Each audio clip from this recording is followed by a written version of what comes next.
Topic of today's discussion is going to be, can atheism account for the preconditions of intelligibility? Tom and I have been having discussions back and forth for the past year. I know initially Tom reached out to me about having a discussion, and it's been prolonged because of COVID and just because I know there's not a lot of opportunity to get out with so much going on right now. So we're going to have a discussion today. It's going to be roughly about an hour. I've asked Steve to come on to make sure that we have a good order and discipline in the discussion. So from this point, I'll just turn it over to Steve because I know you have probably some preliminary points that you'd like to address. Yeah, okay. Well, welcome, gentlemen. It's going to be a great discussion. It's going to be real simple today, though. It's going to be more just a discussion. What we're going to do, the ground rules are, going to be the topic being, can atheism account for the preconditions of intelligibility? Each of you gentlemen will have 5 minutes as to opening statement to state your case. Then we will have 25 minutes of cross-examination for each gentleman, where one will question the other, and you'll answer questions back, and then we'll swap out. Real easy today. And Tom, you are taking the affirmative, so you will actually go first today, and then Sonny, you will follow up. Okay. And give me just a second here. Let me get a timer set for you guys, and we will be ready to roll. All right, Tom. Whenever you're ready, we can start this. Sure. So to understand intelligibility, you only really need to understand one thing, which is that you exist. You start with the cogito ergo sum, as Descartes put it, which is, I think, therefore I am. And because I know I think, I know I exist, so I have knowledge. And from that, we can know certain things about reality, namely that it exists. Reality exists. Reality is reality. And from that, you get the laws of logic. A equals A. Reality is reality. Reality is not reality. That's the law of non-contradiction. And the law of excluded middle reality cannot be reality and not reality at the same time. So you can get all the laws of logic just as descriptions of reality from the fact that you exist. You don't need to know anything about the fundamental nature of reality. You don't need to know anything about what created the universe. All you need to know is from the fact that you exist, you can learn the preconditions of intelligibility from that alone. And then you can start making up reasons, well, what caused the universe? What caused all the way the universe could be as it is? You could say it's a god, or the spaghetti monster, or any number of things. There's infinitely many of them, and they can all account for the intelligibility of the universe. It's pretty easy to do. The problem is, well, how do you tell which one is right? And to do that, you need to show some way to differentiate your imagination from reality. And that's the tricky part. That's where we have to get into epistemology and the hard things in knowing about the universe, and that's where we get into science, because science is the confirmed way we have to differentiate imagination from reality. There may be other ways, don't know. I don't know of any particularly that work very well. I know science does work, and so that's the one I go with. And given science, we don't really know anything that exists other than material, physical things in the universe. Those are the only things that have been confirmed to exist. And so the only reasonable conclusion to make is that whatever the universe is fundamentally physical and material, just based off of induction. Other than that, we do our best to use this methodology to show that any ideas we have are imaginary or not. And so if we have a hypothesis like, well, what created the universe? Maybe it was a god, maybe it was the spaghetti monster, maybe it was an unknown natural force. We say, well, if my hypothesis is true, then we should be able to make testable predictions that if we see some result in the future, that will lean evidence towards my conclusion over the other hypotheses. And if we see those results, we get good evidence that one hypothesis is the real one and not one of the imaginary ones. If you have no way to differentiate imagination from reality, then you have no evidence. And so just intuition and saying, well, I can imagine it to be the case and giving arguments are just essentially presenting how you can imagine things to be, but that doesn't give us a way to differentiate. Is your imagination telling us what is true about the world, or if it's just something in your imagination, which is why we need that extra evidence of things like science that can differentiate imagination from reality. So I go with the scientific method because it is the most reliable that we've ever discovered in human history, and there is no more reliable source of knowledge other than just the cogito, essentially. And that's how atheism grounds knowledge. We start with the cogito. I think, therefore I am. I exist. And then from that, we can create languages like logic and math to describe the existence we experience. We can say I exist, reality is reality, get the laws of logic, there is one reality, and get math. And that's all math and logic are. They're just languages that humans invented to describe reality. And then from that, we can say, well, there's some difference between the things I imagine and the things I experience. Like if I see a unicorn, but I can't touch it or feel it or anything. So it seems like there's some difference between the things in my head and the things I can experience. And we need some way to differentiate between those two, and that's science. And that using that methodology, we can get all of the justified beliefs in the consensus of every scientific field just fine, with no assumption of anything outside of the natural sciences or of science, materialism, physicalism. And that's how atheism can ground the preconditions of knowledge. All right. Well, you've got another minute. That's good. I'll give it up to the questions period. All right. Then Sonny Hernandez, we will go to you now. You've got 5 minutes whenever you're ready. Okay, let me just start out by saying, praise the Lord thy God, who created us and who sustains us and who governs the world and everything in it. Let me start out by saying that everything my opponent had stated in his opening does not prove that atheism can account for the preconditions of intelligibility. Everything my opponent just stated is several things, proves several things. Number one, he is suppressing the truth. Number two, he has no ultimate standard. Number three, he can't account for nothing unless he tries to borrow from the Christian worldview, but then denies the foundations and the principles by which they're derived. The other one is, I would argue that he's proving, just by showing up to this debate today, that his arguments are not only arbitrary, but they're also absurd. There's a reason today why my opponent uses illustrations of unicorns, and that's because his worldview is not based on fact. It's based on fiction.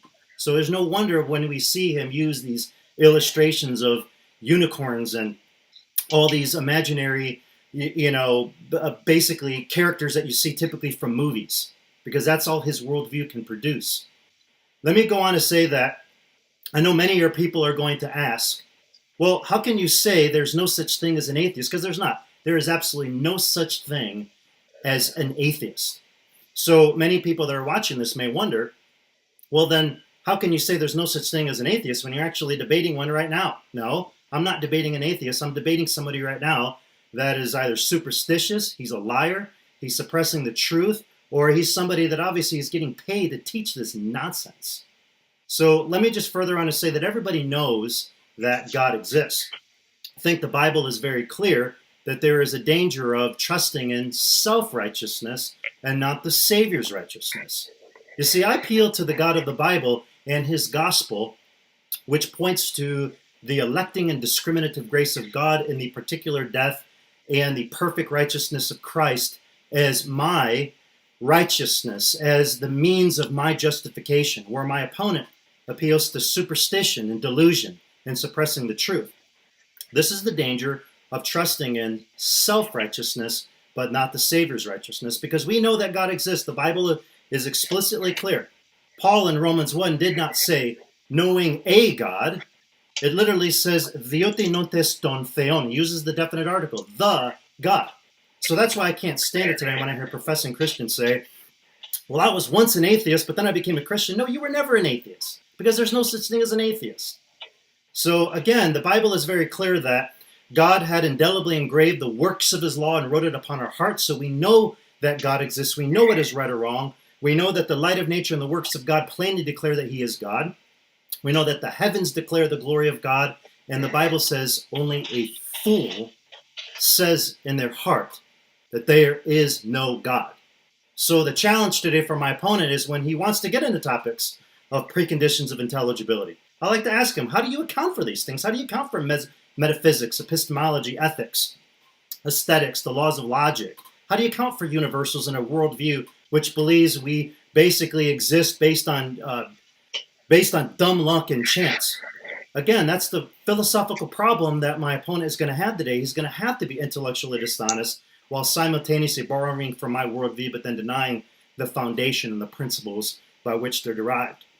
And so my opponent can say all day long, he says, I think, therefore I am. But I tend to like what Jason Lyle said when he said, I am. God says, I am, therefore you think. So again, look forward to this discussion today. I want to turn it over to the moderator. Okay. Well, y'all both finished your opening statements quick. So, Tom, you will have 25 minutes to question Sonny, and then we'll flip it around. So I am setting a clock now. Are you ready? Sure. Okay, here we go.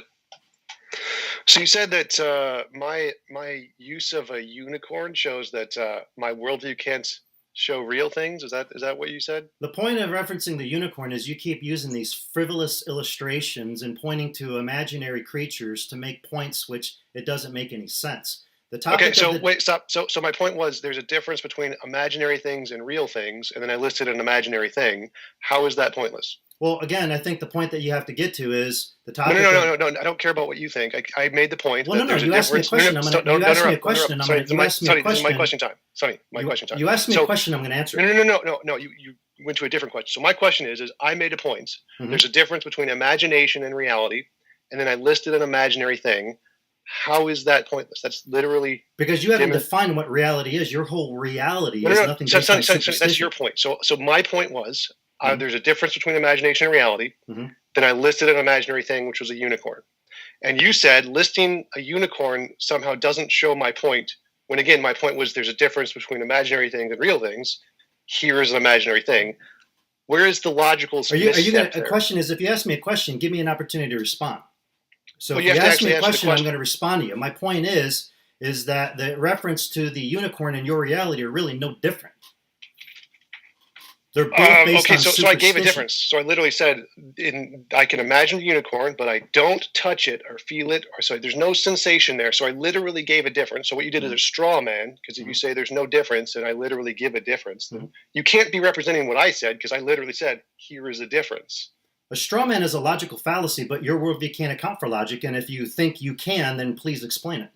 Well, were you listening to my opening? Because I literally did in the opening. No, you didn't. You begged the question, and you just rattled on with psychobabbling claptrap. There was nothing in there that remotely said anything about accounting for atheism, accounting for the preconditions of intelligibility. So what about reality my opening as if that's universally accepted your view of reality and mine? What about my opening was begging the question? Everything from the start to the finish. You say reality as if that's a universal agreed upon topic. Which premise was in the conclusion? Every single thing you said begged the question. You need if you accuse me of a fallacy, you need to show me which premise was in the conclusion. Okay. Basically, what I'm accusing you of as a fallacy is because you keep quoting reality as if that's a universal concept, like your view of reality and the Christian worldview of reality are both the same. They're not. Sonny, what is begging the question? You're assuming. What is that what you think begging the question is? If I could Google the definition of begging the question, it's going to say assuming. Begging the question means that you're assuming something to be true, but you haven't proven it. That's not what begging the question means. Well, take it how you want it. The topic of today's discussion is, can atheism account so for you the don't know what preconditions begging of the question is. Is that correct? Sure. Hey, based on your worldview, you can change and define words all you want because your worldview can't account for the validity of strict principles. No, that's again the straw man. So I'm going, what is the definition of begging the question in philosophy by the experts of everyone in theism and atheism? I've already explained. So if you want to belabor the issue and keep asking me over and over again, maybe somehow you're going to find somebody that will agree with you. I've already explained to you. It means assuming, and you're not proving anything based on your assertions. So no one in philosophy uses that.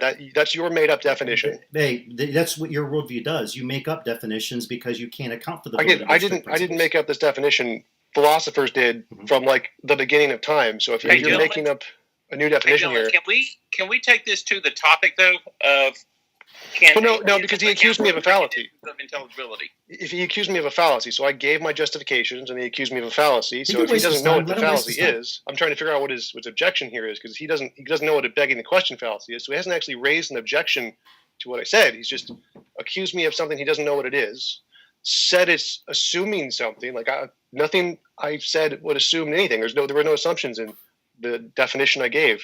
So I don't even know what he thinks he means. But begging the question is when you use something as the basis to justify something else and then use that something else to justify the original basis. So A is B, They're because B is A. That's begging the question. If the second premise or the conclusion is true because of the first premise, and the first premise is true because the conclusion is true, that's begging the question. It's not assuming something without proving it. That's an assumption. That's not begging the question. I don't think he knows what these fallacies are. So he hasn't actually brought an objection to what I said. I said, I think, therefore I am. That's not an assumption. And I can then create a language to describe that, which is called logic. Reality is reality. A equals A. I What's your exist. I question? am me. What's your question? What? Well, essentially, nothing what you said made sense because the words you're using don't actually jive with how philosophers, theists who believe in God, and atheists, like just everyone in philosophy uses those words. So nothing you said was actually an objection to anything in my position. I didn't use assumptions. There was no begging the question because I don't think you know what that is. So I don't know how anything you said was even remotely What's your in question? the ballpark of what I said. What's your question? The same thing before. Do you know what a begging the question fallacy is? Are you going to ask Obviously me not. that question again after you've already asked it 3 times? Yes. Okay. So can you admit you don't know? Do you know? I've already explained to you how I So you define can't. begging the So- question.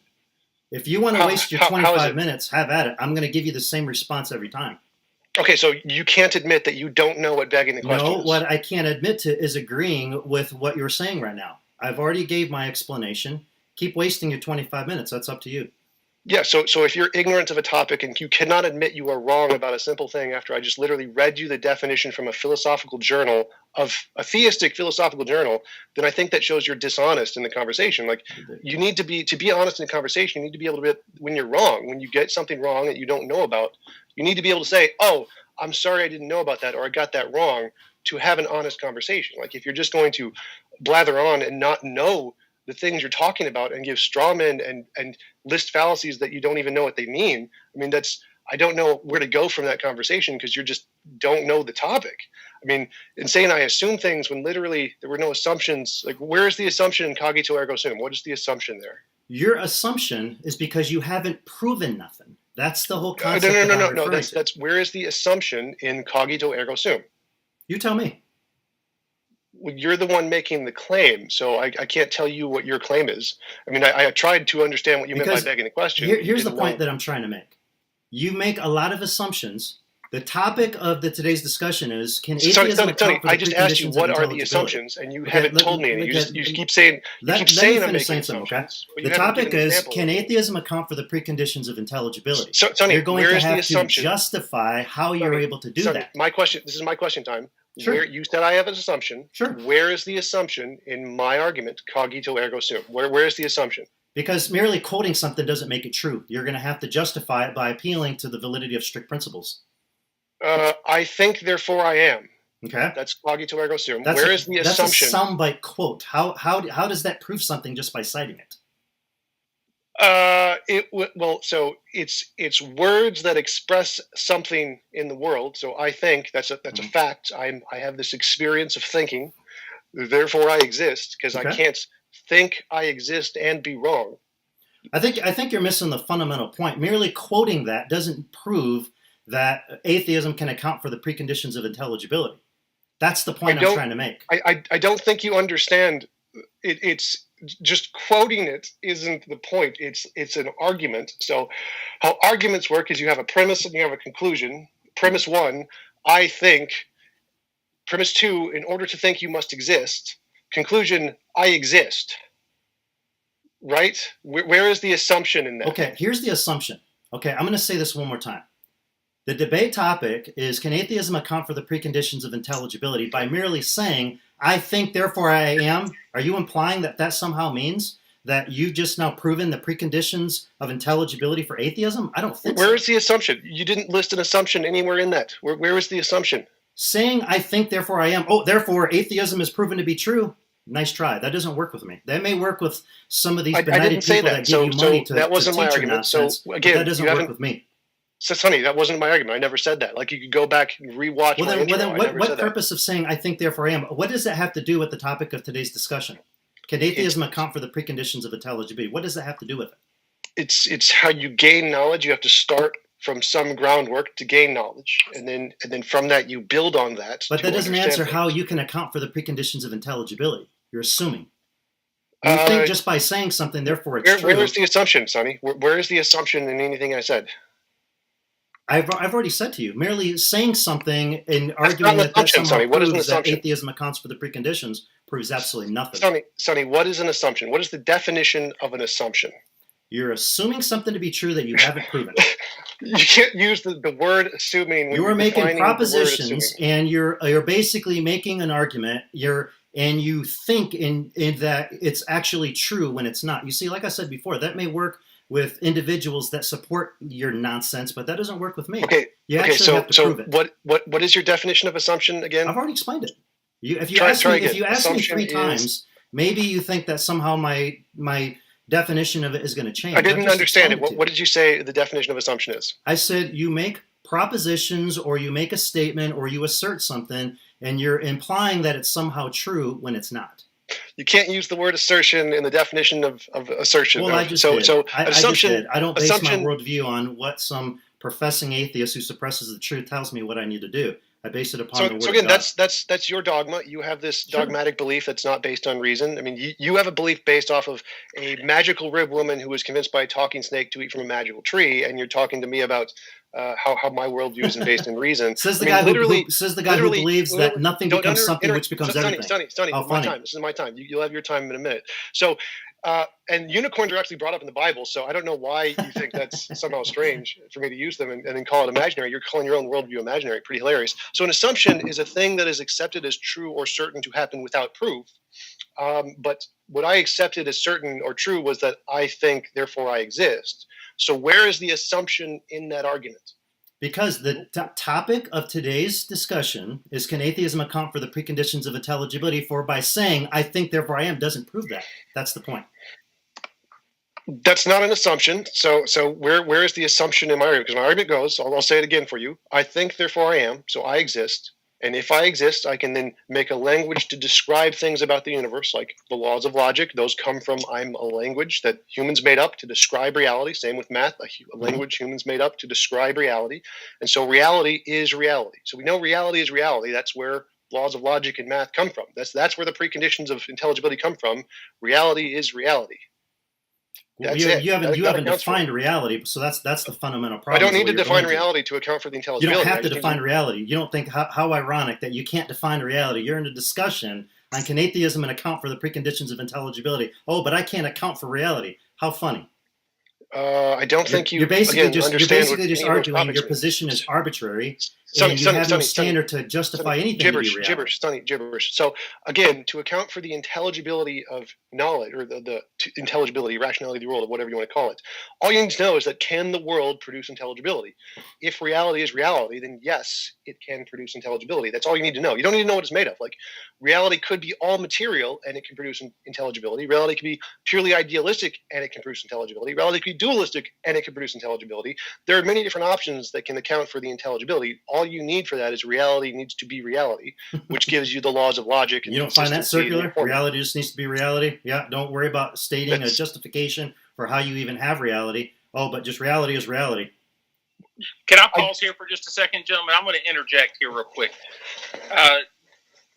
Tom, do you have any questions about Sonny's position on his position of today's topic?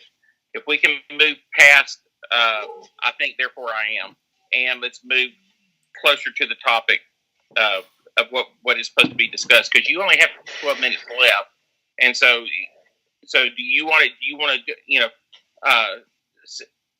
well, the question is serve him some questions based on his worldview, which he holds to a biblical worldview.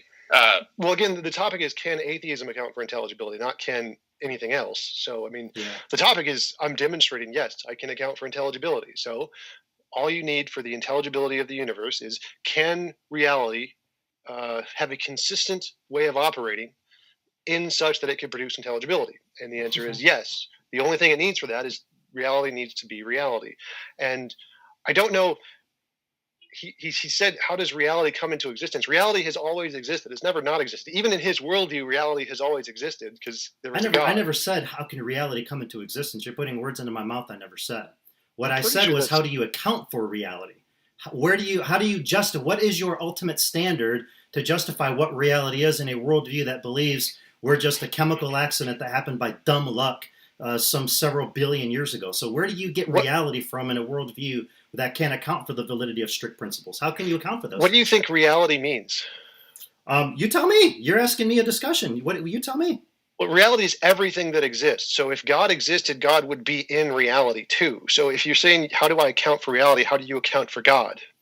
Well, are you asking me? Is that your question for me? How do I account for God? How do you account by for several God? ways. By general revelation, because God has revealed himself to us. Well, if you ask me a question, let me answer the question. Sonny, I'm not asking how do you know of God. I'm asking how did God come into existence? What accounts for God's existence? God is far above all distinctions of time, past, present, and future. He has no beginning and no end. He is eternal. Right. That's exactly how atheists see reality. Reality is beyond space and time. It has no beginning, no end. It's reality. Sure, but here's the philosophical problem for you is that I can account for God. You can't account for yours. How do you account for God? Very easily. By general revelation, by special revelation, because of the fact that our own Constitution evinces us of the fact that God's existence, and without God you can't know nothing. But in your worldview, you have to borrow from our worldview since you can't account for the laws of logic that you keep quoting so vehemently. Sonny, what do you mean by account by? What do you think that means? Okay, account for. In other words, I can justify logic, for existence, in the Christian worldview. I know that. So, Sonny, I asked, how do you account for God? I'm answering your question. You said, how can I account for God? I'm trying to answer, but you keep cutting me off. Well, you answered about how do you account for logic. I want to know, how do you account for God? That's where I'm getting to. I don't believe logic. I believe logic is an expression of God's eternal and unchanging divine character. I don't believe it's something God created. Okay, so I didn't ask about logic. I asked about God. How do you account for God? Okay, so now you're asking me, how do I account for God? And I've already explained it to you. Because of his invisible attributes, because of special revelation, because our own Constitution evinces us of this fact. In fact, we can't understand the world around us without God. So when I hear the word account for, what I mean is like what created this thing? That's what account for means. Like when I say what accounts for that chair, someone created the chair. What accounts for logic, you say God created logic. So when you say something accounts for God, that seems to imply that something created God. I mean, no, that's your definition. Account for something basically means that you're able to justify it, that there is an ultimate standard by which you appeal to that can account for all things. In other words, so for instance, I'll give you, if you wouldn't mind, let me give you a quick example. Let me use the laws of logic, for example. The laws of logic are not affected by time, space, matter, or people. They're not affected by time because they're invariant. They're not at all affected by matter because they're universal. It's not affected by people because the laws of logic are matchless. They are always true.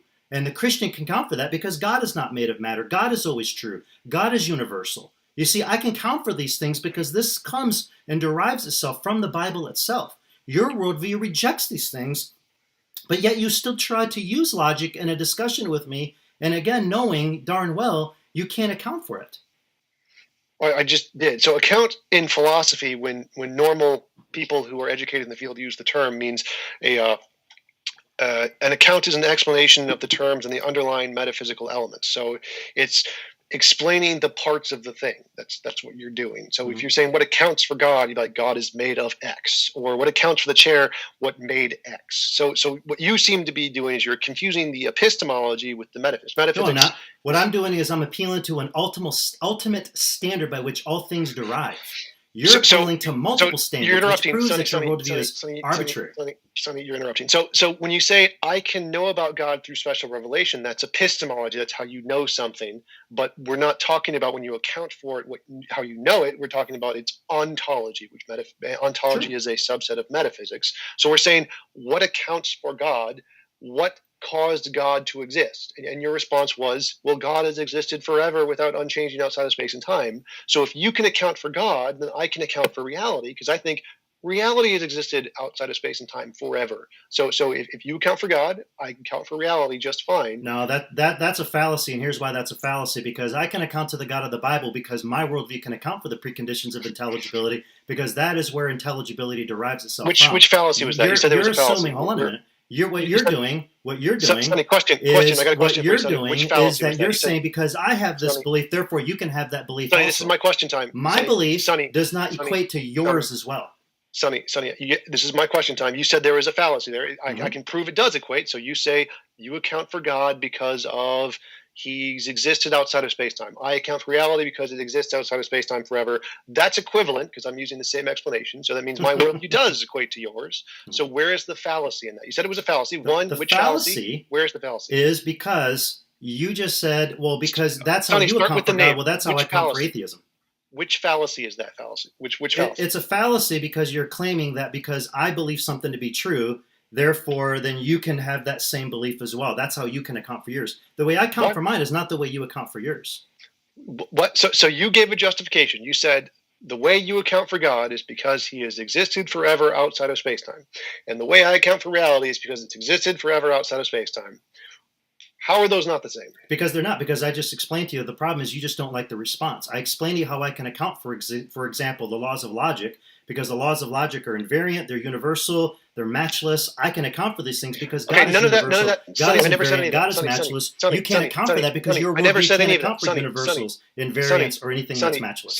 Sonny, I never said any of that. I said you account for God by saying he has existed forever outside of space-time. I said I account for reality because because it has existed forever outside of space-time. In that statement, nothing else. You don't get to appeal to other arguments here. In that statement, what is the difference? Why are those not the same? Because I'm justifying my worldview. You're not. You just keep saying, well, that's just reality. That's just reality. And therefore, if you believe that, therefore I can believe this also. No, that doesn't work that way. You actually have to provide you haven't even explained what an ultimate standard is. You haven't even explained what your metaphysics is. All you keep doing is rambling. You haven't provided any justifiable explanation for anything. I have actually. I've literally provided all of that. You just don't understand it because I don't think you understand how the terms work in philosophy. So again, if you provide a justification, say you account for God in way X, then I also get to use way X to justify my worldview too. So if you use it and you think that method works, then I also get to use that method and it also works for me. If either it works for both of us or it works for neither of us.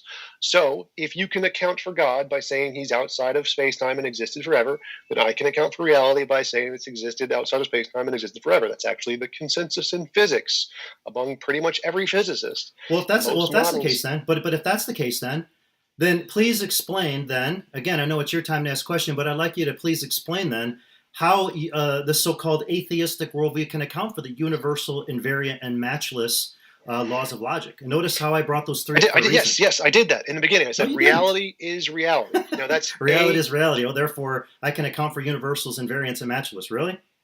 Yes. You don't think that smacks of assumption and being what arbitrary? Is the first law of logic? Pardon? Sonny, what is the first law of logic? The law of identity. Which is? For a statement to be true, it must be true. A true statement cannot be true and not true at the same time. That's the law of non-contradiction. The thing can be cannot be. The law of identity states for a statement to be true, it must be true. A true statement cannot be true and not true at the same time. The law of identity states either a statement's going to be true or it's going to be false, and the law of non-contradiction. So the law of identity is A equals A. A thing is itself. That's the law of identity. That's exactly what I said. For a statement to be true, it must be true. You said what part of that didn't you understand? What you said was a thing cannot be true and not true at the same time. For a statement to be true, it must be true. What part of that didn't you understand? And then I said a true statement cannot be true and not true at the same time. That's the law of non-contradiction. So that's not the first I'm just elaborating on what the law of identity is. So the law of identity is A equals A. A thing is itself. That's exactly what I said. So if I say reality is reality, what does that sound like to you? Well, again, I agree with that statement, but the problem is I can justify that your worldview can't. So the first law of logic is a thing is itself. Sure. And I said reality is reality. Do those things sound similar to you? No, but here's the problem. Notice how you keep running from universals.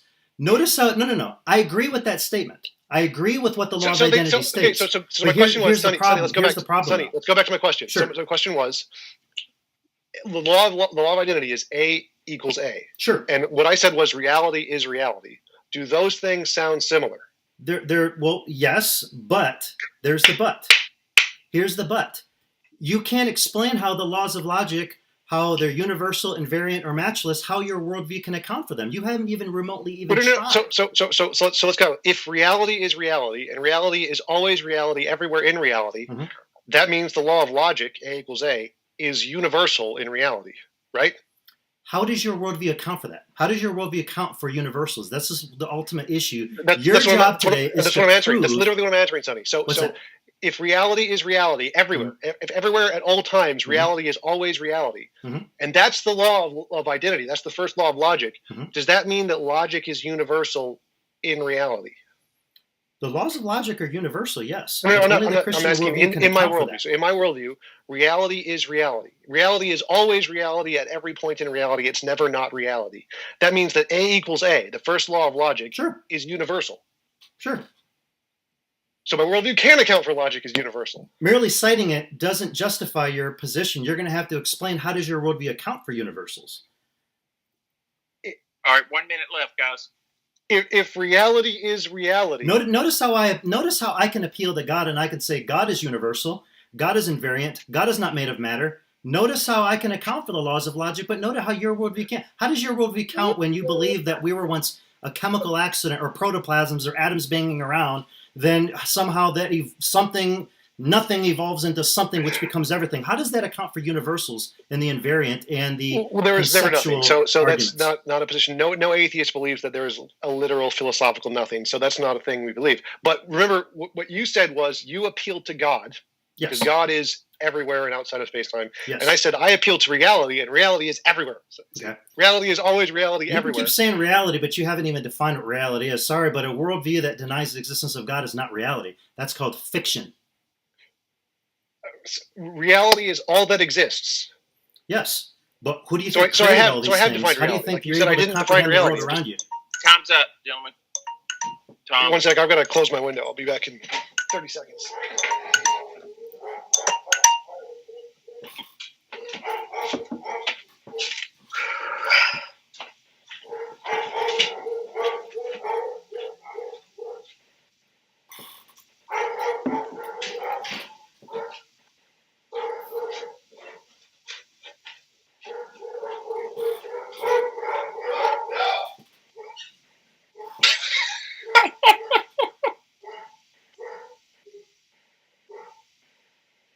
I thought we may have a visit from my cat, at least from one of them. Usually, if I'm sitting in this chair, she has to jump up in here.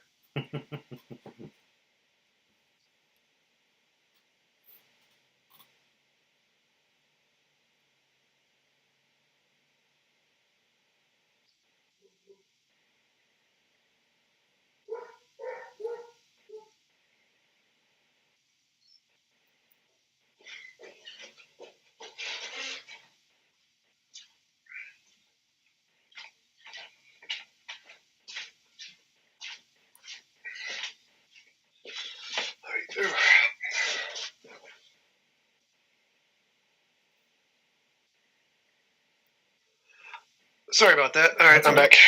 back. Okay. All right.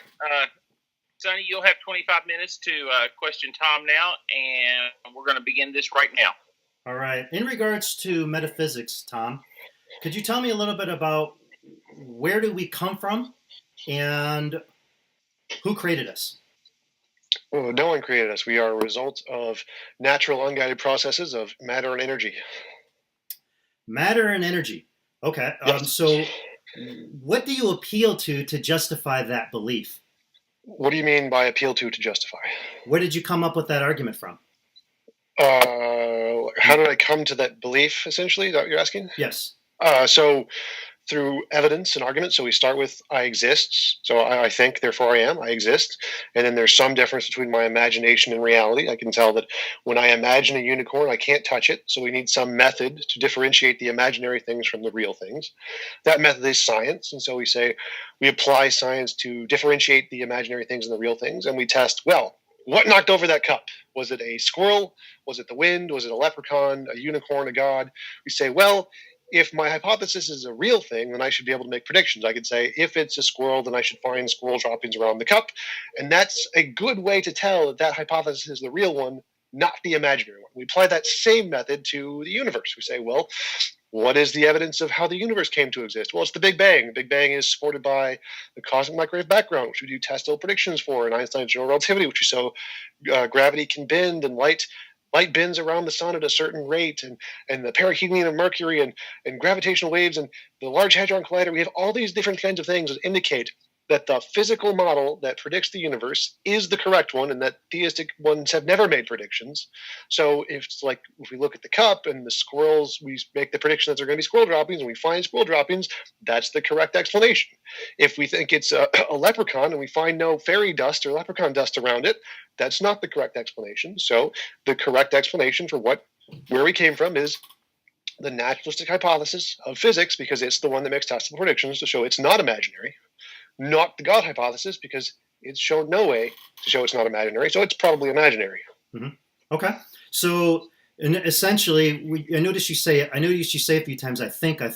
So if we were just a chemical accident that just happened by dumb luck, then are you basically just saying that when you think, you're not actually thinking, that's just a chemical reaction that fires along the synapses of your brain, which doesn't actually produce a thought, but more of a brain fart? How does that make you feel in your worldview? Thinking is a process, so there has to be a process to do thinking. And so if the process is chemical, then it's no difference than if the process is supernatural. They're still both processes. So I don't think you think about thinking correctly. Thinking is a process. Yeah, but I can account for thinking. You can't. So when you think about something, you have to appeal to your reasoning and your senses, right? No, thinking is just an experience, so you don't have to. But normally you would appeal to evidence, yes. Okay, so when you look at evidence, right? So when you take a look at the evidence to come away with your hypothesis about the naturalistic worldview as opposed to the supernaturalistic worldview, please tell me though, how do you know your presuppositions or your reasoning and your senses are true? I don't have any presuppositions. I know my reasoning is true because I can say, I can't believe I exist and be wrong. Therefore, I have one true belief. Okay, but you didn't answer my question. How do you know it's true? Because I can't believe I exist and be wrong. What are you? What are you appealing to? What are you appealing to justify that? Is what I'm asking you. Reality. Okay, that begs the question again. You're assuming.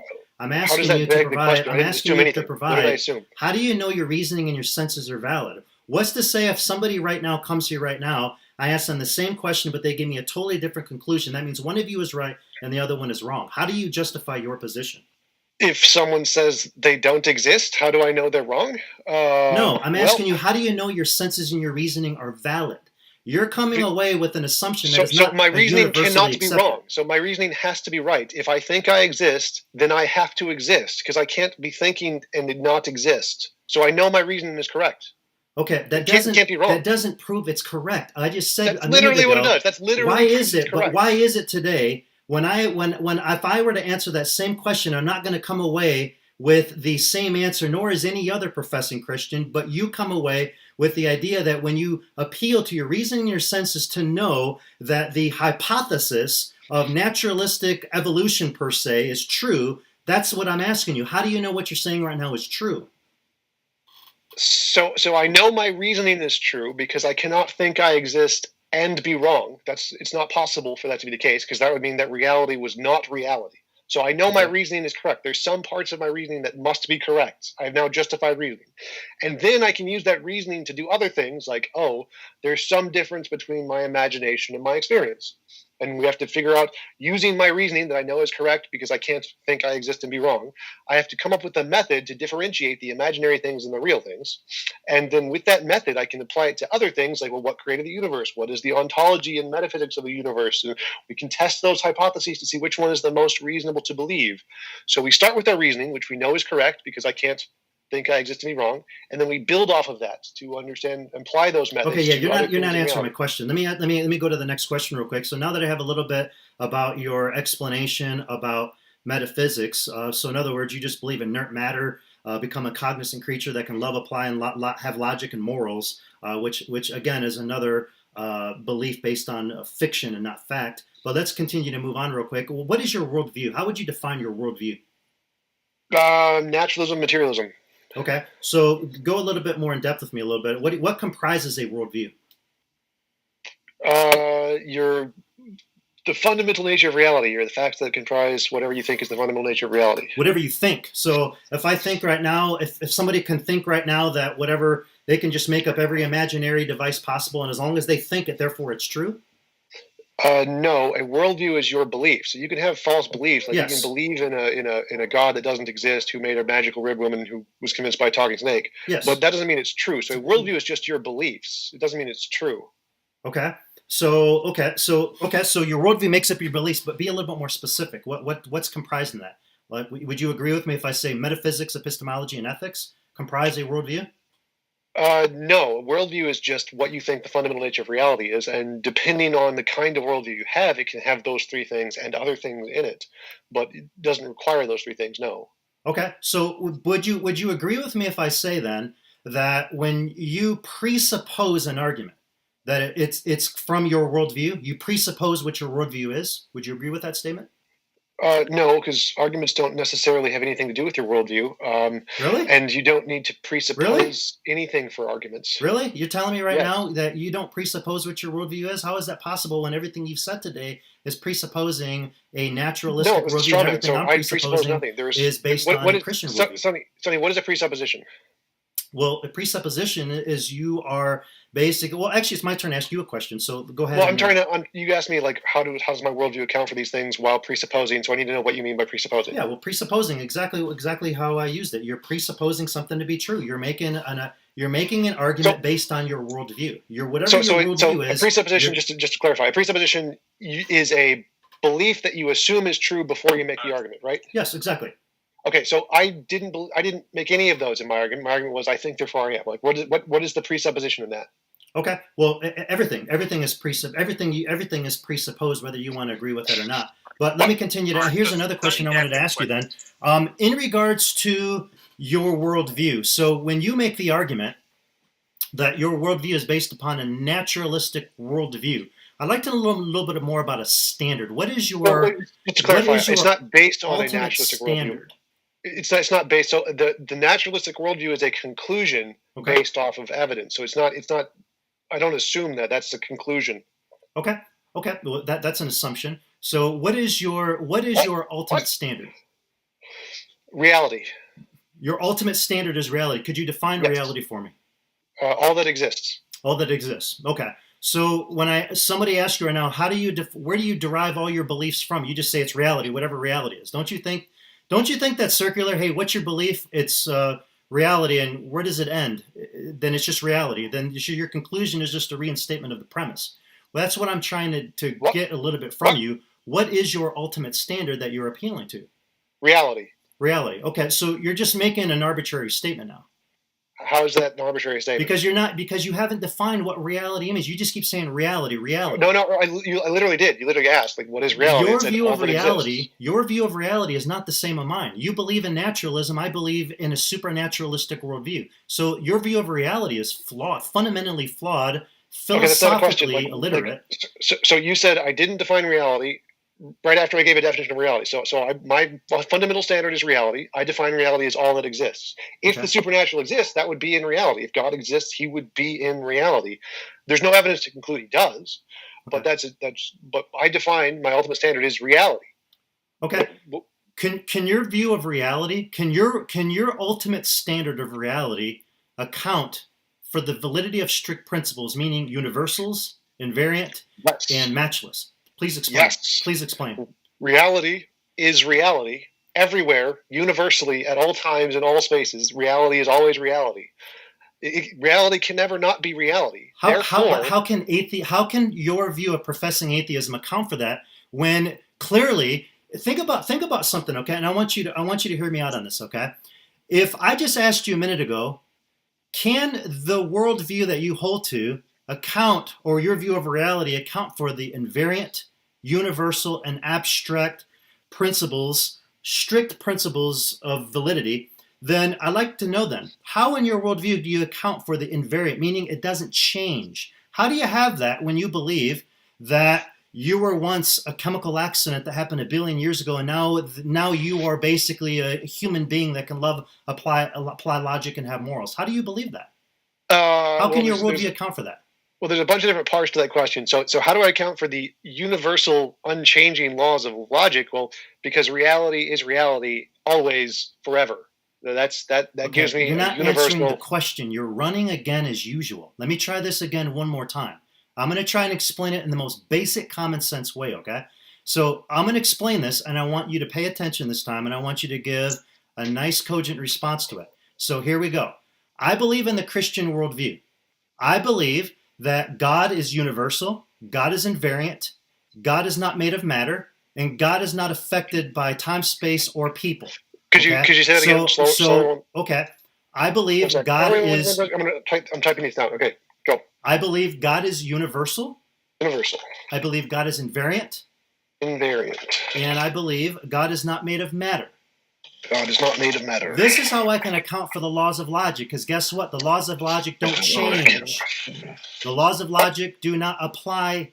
The laws of logic apply everywhere, and the laws of logic, you cannot touch them. But here's the fundamental problem in your worldview, young man, is the fact of your worldview. Atheism clearly changes, and it's not invariant because you believe in naturalistic evolution. You believe we were a chemical accident. You believe inert matter became a cognizant creature.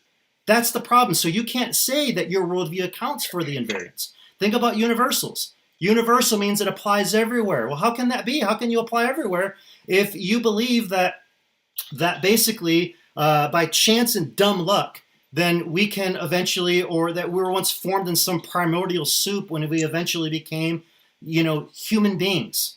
Again, so you can't account for the universals. And of course, we're talking about the conceptual part. You keep appealing to science and you keep making arguments about science, but you can't observe the concept of logic because you can't physically touch it. You have to apply logic. So that's what I'm trying to ask you right now. How do you account for the universal, abstract, and matchless laws of logic in a worldview that rejects these principles? It doesn't. Like every atheist accepts these principles. Reality is reality everywhere at all times, universally. It's not made of matter. It accounts for everything in the universe. It's always reality. Is always going to be reality. So just take your God argument, replace God with reality. You get atheism. So you don't need the God. Just get rid of the mind stuff. You get just reality is reality, and then it counts for all the laws of logic just fine. And then how did we go from matter to mind? It's called emergent properties. Like wetness did not exist at the early universe. Wetness came about because hydrogen molecules and oxygen molecules bound together with a weak bond that can now create wetness. The wetness didn't always exist. You didn't always need it. You didn't need. God does not need to be wet to create wetness. He created other things, and those other things produce wetness. The mind is the same. You can have a reality made of matter, and the matter can combine in different ways to produce consciousness. The thing that created doesn't need to be conscious. You're not answering my question. You're just babbling now. You're not even remotely touching my question. So your question is how did we go from matter to mind? How we went from matter to mind. How do you account for these things in your worldview that rejects them? So account is how did it happen, right? That's to give an account. How does a worldview that clearly that if you when I asked you earlier about your view of metaphysics, you explained to me a naturalistic view of evolution.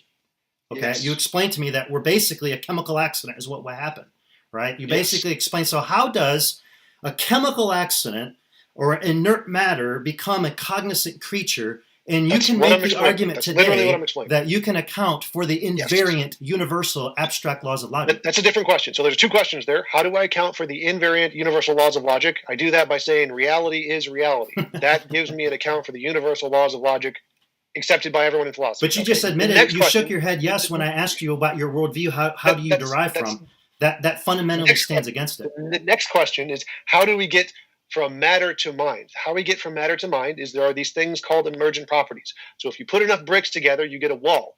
But no brick has the property of walls. But somehow, if you add them together, you get a wall. And so what this is called an emergent property. That means things that don't have something, if they're added together in a certain way, can make a new property that none of the parts have. Composition division fallacy, it means that if you put all the parts together, you can make something new that none of the parts ever had before. So if you have matter and you put it together in a certain way, it can produce consciousness even though none of the matter ever had the consciousness. Just like if you put bricks together, you can build a wall even though none of the bricks have the property of a wall. So emergent properties are like the sun. The sun is an emergent property of hydrogen and helium, which none of them are a star. No amount of just a single atom of hydrogen or helium is a star. You're absolutely running from the question again. I have what you're saying right now has absolutely nothing to do with the question. Nothing. Well, you had two questions. Not One a is, how do single I account thing. for the universals of logic, which reality is reality. That's how I do it. You had a second question, which was, how do we go from matter to mind, which is emergent properties. I literally answered both of those. No, you didn't. No, you didn't. How do you openly admit that we were inert matter, that we become a human being, a cognizant human creature? That's not invariant. That rejects invariance. That clearly rejects universals. How can you account for the laws of logic when your worldview denies it? So some things can be universal. That doesn't mean everything needs to be universal. It's not like you need a universe that is just an unchanging brick because there are universals. There are some things that are universal. Other things are not universal. This should not be hard.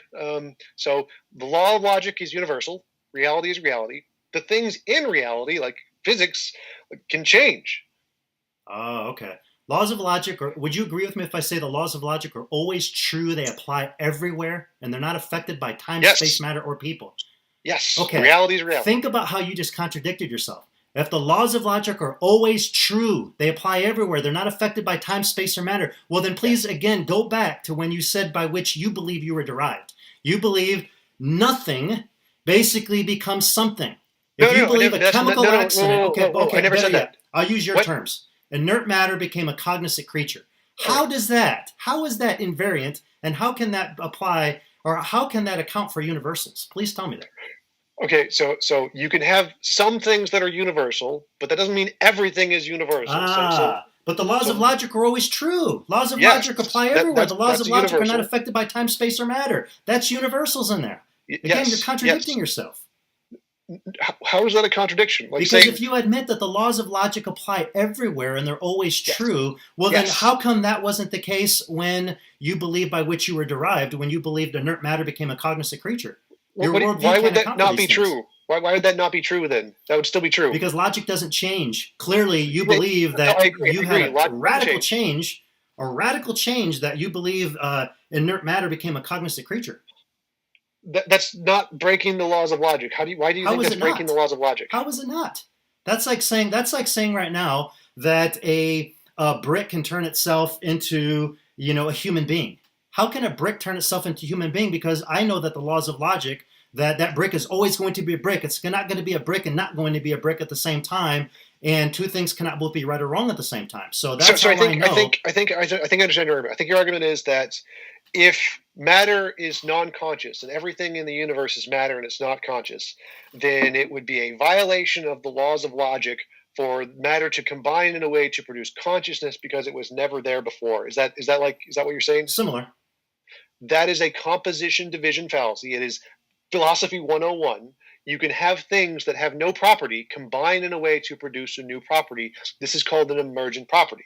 No brick has a wall, but when you put bricks together, you get a wall. Did that break the laws of logic? No, but did that brick become a human being? That's the problem with your worldview. No, your worldview that's believes the same inert thing. matter So became I'm a trying to cognizant simplify creature. it for you to make it easier for you to understand. We can use the example of bricks and walls. No brick has the property of walls, but when you put bricks together, you build a wall that isn't violating the laws of logic for the same reason that when you take matter and you put it together to build a conscious brain, it also isn't breaking the laws of logic because they're doing the same thing. You have an emergent property, which is a combination of smaller things which don't have the property, but when you put them together, you get a new property that none of the smaller things had before. This is called emergent properties. Another example is like the sun. The sun is a bunch of hydrogen and helium atoms. None of those are a star. None of those can bend space-time to cause things to orbit around them. But if you add enough together, you get a star. So you can have these things called emergent properties, which are new properties that didn't exist in any of the parts. And there's no violation of logic in that. That's perfectly coherent. Yeah. So saying in your worldview, that's what you've misled yourself to believe, or you're just being philosophically.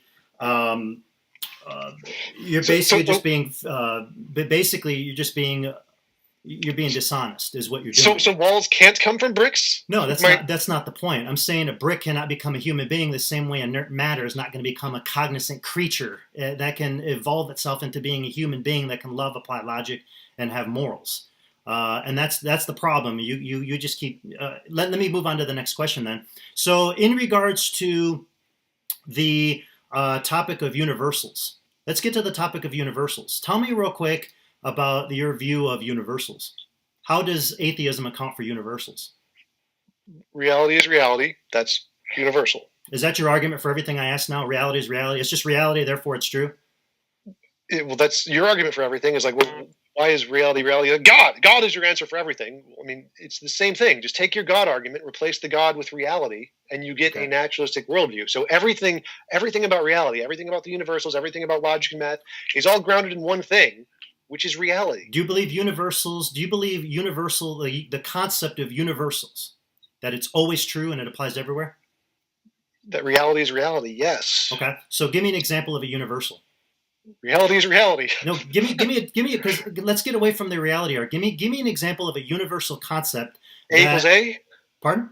A equals A. Okay, good. So A equals A. We know that's a universal argument. So tomorrow, if we travel to China, that A is always going to be an A. It's not going to evolve itself into something else. Yes. Right? Okay. So has A always been A? Yes. Okay. But what's the problem? Don't you see the problem with your worldview? Where what problem? I don't see any problem. Because you said A always is A. Yes. You can't say in your worldview that a human being has always been a human being in your worldview because you believe you were once inert matter that became a cognizant creature. Don't you see the problem? No. Again, I explained that that's the composition division fallacy. So you can take things like bricks and you can add them together to get a new property that never existed. So there was never a wall. Walls never existed 20 million years ago. But if people existed and they built these things called walls, did they break the laws of logic? No. Things can change over time, but the laws of logic don't change. The laws of logic do not mean things cannot change. They don't work that way. Okay, so here's another question for you. Just out of curiosity, do you know for a fact that God does not exist? Some of them, yes, not all of them. So I think the Christian God, yes, you can know what the fact does not exist. Other gods, not so much. Okay, so let me get this clear.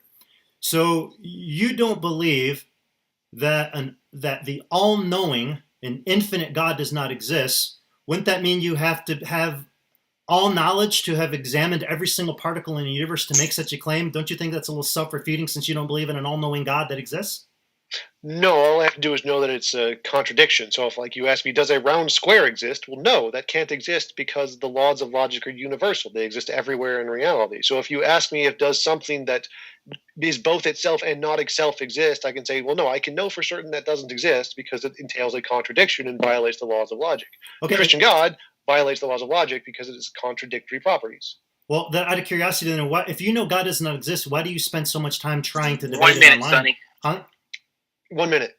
Okay. If you know for a fact that God does not exist, then why do you try to debate it so much? Now, clearly, you know that Santa or the Easter Bunny doesn't exist, but you're not trying to debate whether or not they exist. Why do you debate so much that God doesn't exist? Because it's a popular topic. So it's a popular topic that many people believe that is easy to debunk and refute and show how to correctly establish epistemology and show which arguments are wrong and which arguments are right. And so it's a great resource to use as an example to illustrate correct and incorrect thinking by illustrating fallacies in religious thinking. So it's a very common belief. That's why it's... But the problem is by making that statement, you haven't proved that God doesn't exist. You're just proving you don't like him. So you're going to continue to suppress the truth. And that's why my prayer is that God will open your eyes, he'll deliver you from your absurdity, and show you that the perfect righteousness of Christ is your only hope. Because at this point, when you stand before the tribunal of God, all this money and all these people that support you are not going to be able to help you on that great day. I'll ask him about the magical rib woman and the talking snake thing. I think that'll be a fun conversation. Okay, time's up, gentlemen.